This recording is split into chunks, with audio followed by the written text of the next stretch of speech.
For me, that's like one of the biggest influences on my mental drive to like do something acutely. That's why in the gym I listen to music all the time.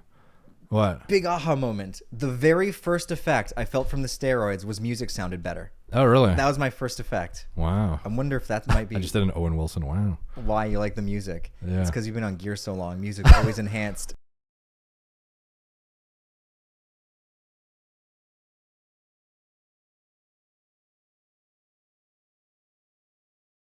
Oh yeah, we can talk about the YouTube stuff. We were just talking about like the videos we make and like who comes across as like manufactured when they're doing. You gotta move the microphone, baby. Oh fuck. I don't know if you guys heard that, but we were talking about like YouTubers and like people who manufacture their personalities and come across as super fake. Like everybody? Yeah. So we were talking about like ourselves, or like you just asked me if I'd do that ever. Yeah. And I mentioned how like I think it's pretty representative of what I actually am like in the videos. Like even when I'm just talking with you in the podcast, or even when I'm not talking with you on the podcast and we're just talking, like it seems pretty similar, I would imagine, to watching the content. Yeah, I think so. But there's also another facet to that is sometimes it's okay to put on an act. Like it doesn't necessarily mean that you're a bad fake person, because I actively sometimes want to be like hyped up. And just because I find it fun. Like I'll do little skits and videos where I'll like, I'm aware that I'm acting over the top, but I've always liked acting as a kid. So sometimes if I'm like, okay, obviously filming videos every day, you're not always in an optimal mental state to record and seem like sometimes you could have an off day. I've seen you pissed in videos before. Yeah. Usually I'm reacting to something that's actually, I might play up how annoyed I am perhaps. So that might be manufactured to some extent. No. Like I've watched you once, and I don't think you were actually trying to be angry. And in my head, I thought Derek's in a bad mood today. Oh, I'd be interested to see what video that I don't know. This was a while ago. Yeah. But sometimes you think that you're manufacturing a positive emotion, but like certain traits or mannerisms will come out. Where like the viewer's like, something must have happened today. Yeah. Sometimes I will like, I'll play music to hype myself up before recording, for example. Really? Yeah. I haven't tried that. No, yeah, because like for me, that's like one of the biggest influences on my mental drive to like do something acutely. That's why in the gym I listen to music all the time. What? Big aha moment. The very first effect I felt from the steroids was music sounded better. Oh, really? That was my first effect. Wow. I wonder if that might be I just did an Owen Wilson. Wow. Why you like the music. Yeah. It's because you've been on gear so long. Music's always enhanced. I don't know, but yeah, like sometimes if I'm just lackadaisically working on the computer for 8 hours, and then I try to be like, okay, time to film, and I've just been sitting there in a chair, slumped over, not ready to just really get in and be high energy about stuff. I'm not always high energy, but just like being sharp and witty or whatever. Sometimes I listen to music to like crank me up before. Yeah, like your old videos, you look pretty slow. Yeah, but that was not representative of my actual personality. That was just me being uncomfortable and also just not having like I would read off a script for. And you were younger. Age plays a huge role in this, not just from the fact that you're learning how to speak over time, but like my brain hadn't even reached full maturation when I started. Exactly. So, but yeah, definitely getting reps in with video creation is definitely huge. And eventually, it's almost like when you meet a chick, like how when you're young, you're going to act so much different on the first date than you will like 3 months in. Mm-hmm. Not always to your benefit. Yeah. Yeah. So like it's same thing with videos. I feel like until you become very comfortable, it's not like an accurate representation of what you're really like until you've cranked out like 500 plus videos. I'm not even at that point yet, man. Okay, maybe it's more like duration then. But I don't know. Your entire length of videos, like cumulative. I don't know. Like obviously, there's definitely a reps component of it. For me, it was probably like I would imagine by like 500 videos in, I probably started getting like really different, seemingly. And this is great advice to give to people who are trying to make a YouTube channel work. Yeah. Oh, some people think 500 videos. Yeah, if you ever want to see. Like even your favorite YouTubers, not me, not Adam, like anybody, go scroll to we'll just sort by oldest to newest rather than newest to oldest and watch some of their first videos and you'll see drastically different. Like it seems like they were a totally different human. Unless they deleted them. Well, yeah, some people do that. Yeah. Yeah, but like, I don't know, like Greg and myself, for example, night and day different from our first videos to I think now. for me too. If I look at my old ones, not even the script, I had some scripted ones, but even me telling stories of trips, like the very first trip reports. Yeah. I'm not as animated. And it's not, but then you could argue maybe now I'm faking the over amplification of moods, but it's kind of like you learn how to speak better and you kind of enjoy yourself speaking better. I don't know if that's it for you. Oh too. yeah, especially when you get in a flow during a video, you almost get like excited at how like well it's going, and it can actually like ramp you up. Yeah. So, I feel that way with these podcasts. In the beginning, it can be a little hard to talk. Then you get going, and then it's like almost exciting. Yeah, it was like the Connor Murphy thing last time. It felt like a giant like. The way we were talking, we're like, "Ooh, that fucking sucked." And then after that, we talked for like 4 hours about other stuff, and it felt like really good content. I feel like it did. Well, and it felt like the time flew by, like we were actually having a good conversation. But you also have to keep in mind that we had just met, so there's that factor. At play. I bet a lot of people would be shocked. Well, actually, I don't know. Maybe they wouldn't be that we like literally met right before filming that, and how well I think it came out from like a chemistry perspective. Because most people would be like. They take longer to like adapt to each other's like personalities. I feel like than like an hour. You know what I'm gonna say? No, what? What am I gonna say? Well, let's see how much of a bond we have. Why do you think that is? Because they're faking it. No, Well, I don't know, dude. Damn, our bond's not as tight as I thought. Pickup. Oh right, I the think PUA shit. that comes from PUA shit. Oh yeah, we talked about that last time.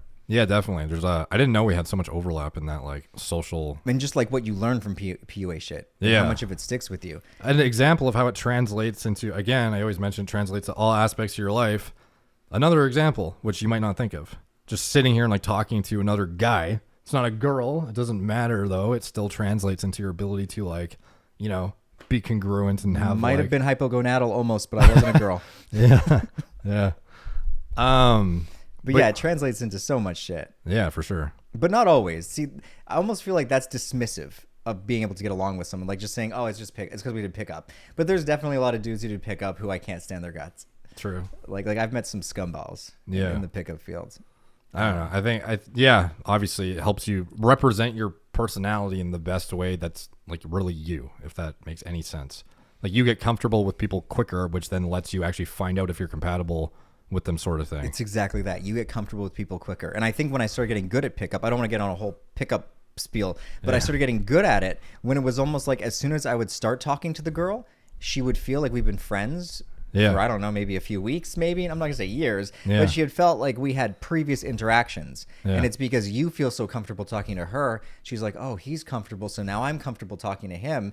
And you can't fake that. People think you can just fake it. Like, oh, yeah, I'll just pretend that I'm talking to an old friend. But you don't realize how much sub-communication is happening that's beyond just the verbal.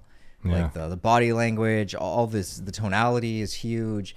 And, it's that contagious comfort, I think, is the biggest contributing factor to getting good at not just pickup, but like the beneficial effects that are translating here. It's, Isn't that part of like the pickup thing was building comfort? Yeah, that's like exactly what they call it. And it's like you have to assume it comfort. Sounds so manipulative though. It's like you have to build comfort before you like, and then it's like a scientific equation rather than like just having a conversation. It's like you have not built enough comfort to yield the outcome of sex. It's just like, It sounds terrible. Yeah. There was like a specific time frame too that you had to get laid in to be like matching the right formula. It was like from step A1 to like S3, seduction 3 in the mystery method, you equate to sex in like 7 hours is like the outline time frame, which is just baffling how they broke it down like that. It's baffling that got so popular. It's terrible. Yeah. The whole thing is terrible. Yeah. But at the end of the day, I guess it got my foot in the door to like think about how to, I don't know, even develop in any aspect. In my mind, I just want to come up with reasons to convince men to get out of their fucking comfort zone and go talk to some chicks. Like that's what it comes down to. Yeah.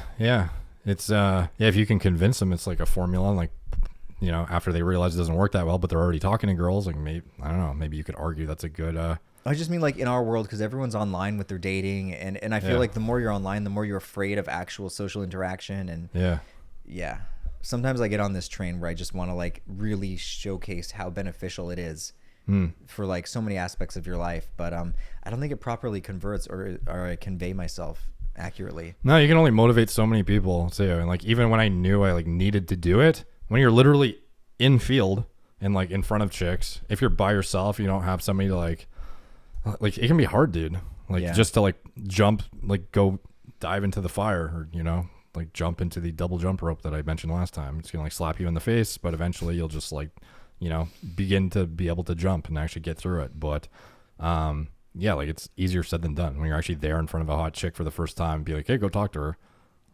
It's like fight or flight goes off the chain. You come up with a million reasons not to. Oh yeah, it's the first thing that happens. Yeah, and then you just look creepy, and you're like, okay, it's too long now, and then I'm not going to. Blah blah blah. You get comfortable being creepy. Exactly. That's the funny part. Yeah, which is weird. You would be like, isn't it's just easier to just talk to them at this point? But no. How do you like motivate yourself for videos? Like, do you just wait until you're in a good mood, or like on the day, or do you have days where you're like, I need to film today, so I need to like manufacture a state of like better mental whatever? Like sometimes it's an array of things. Sometimes it's like I need to film because I feel like I haven't in so long. So there's that driving factor. Sometimes it's a video that I really want to do. Yeah. Like just the content of the video excites me. And those are the videos that I think perform the best, not necessarily because they're the most, I don't know, clickable or they're the most interesting topics, but it's because I'm so excited that translates over to the viewer and they're happy because I'm happy. So that's huge. Yeah. But a lot of the time it's with good old drug intervention, and not the kind of drug intervention that you're thinking. Yeah. The kind where you take the drug because it boosts your mental state and makes you want to record. So Kratom's like your main go-to for that? It's funny saying that because Kratom is actually a very weak agent in that regard. I always viewed it as like the most benign and the least driving out of all the substances I could take. Yeah. And when I started using the harder stuff, it got to the point where Kratom wouldn't do shit because it was like relative to this other high, like say an amphetamine spike, was way stronger than Kratom. So when I was taking amphetamines, Kratom wouldn't motivate me for crap. I would have to actually combine the Kratom with the amphetamines to get any motivation. So Kratom going down the rung to like the lesser of evils, I think is, especially in like really low doses, I don't think it's a bad motivator, but ideally, and not even ideally, just for the sake of your fucking health, you want to be able to motivate yourself sans drugs. So yeah, I don't like when I get to stages where I feel like I need the drugs to make videos. That's usually when I have a trip, because if I'm at that point, then it's like I'm doing something wrong in my life. Right. Because how are you supposed to be happy with your life if you need to force yourself via potentially hurting yourself? So the trip helps you like get back to grounded status where you like puts things in perspective. Okay. Sometimes in as simple of a way as it allows me to dissect my mindset and me and where I'm at in my life at that point and understand why I need or why I think I need to take a drug to say do work. And sometimes it's not the actual like reason that you find isn't what you're thinking. Right. Like there's a deeper meaning to it. It's hard to explain. No, I know what you mean. Yeah. Somewhat. Like I've never done the tripping. It's like a magnifying glass. Yeah. That helps you find things that you couldn't see with your eyes naked. So it's really interesting when it's used in that context. And like I feel almost like a hypocrite even talking about this because you could just relay it back to me and be like, well, it's clearly done you good. Yeah. If I'm still fucked. Like what good has it actually done me? And then I would bring back the point of, well, I used to be addicted to so many things and now I'm barely addicted. Like sometimes you can get really hard on yourself, and I get very hard on little old Adam in here. Yeah. And I'm like, dude, you actually have a lot going on. You've got technically 3 kids.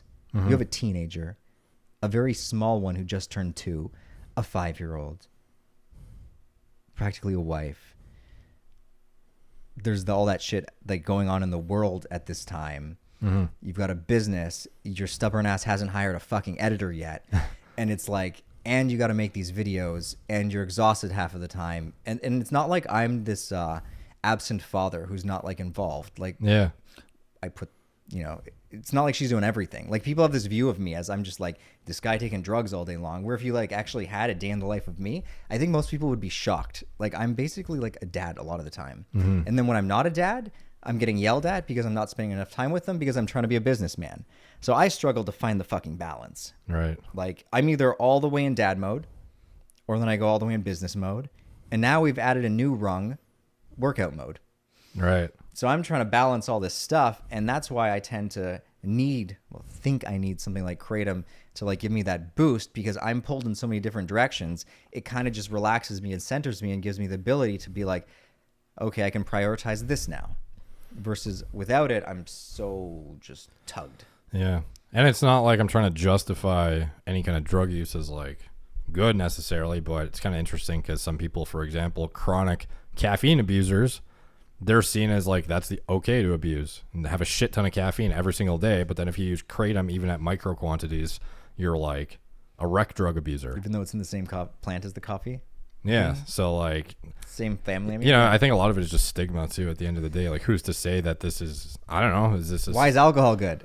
Yeah, exactly. Why is that acceptable? But all these other ones are bad. But I actually contribute. Like I personally am contributing to the stigma because now everyone's heard me talk on repeat ad nauseum how bad kratom is. Right. When like I don't think it's as bad as I say it is. I'm just so hard on myself. So what you're viewing is somebody who wants to be perfect. Yeah. Essentially, I want to be like, I don't need this. I need nothing. I just exist off oxygen and sunlight. Yeah. Like I want to be perfect. Yeah, having to admit that you like rely on something can be like a big factor for some individuals. Like even for me, like optimization stuff for not having like a dialed in sleep hygiene where I go to bed at like 10 p.m. and wake up at 6 a.m. every day. I'm like really fucking hard on myself for not maintaining that like militant. But you're hard on yourself. Yeah. Oh, this is why we get along. Yeah. We got similarities. Yeah. In our personalities. And like I will actually sometimes go to bed and be like you fucked up the day because you're like going to bed at this time. Oh. You know what I mean? Especially when the sun, it sounds insane, but like sometimes I'll be going to bed at like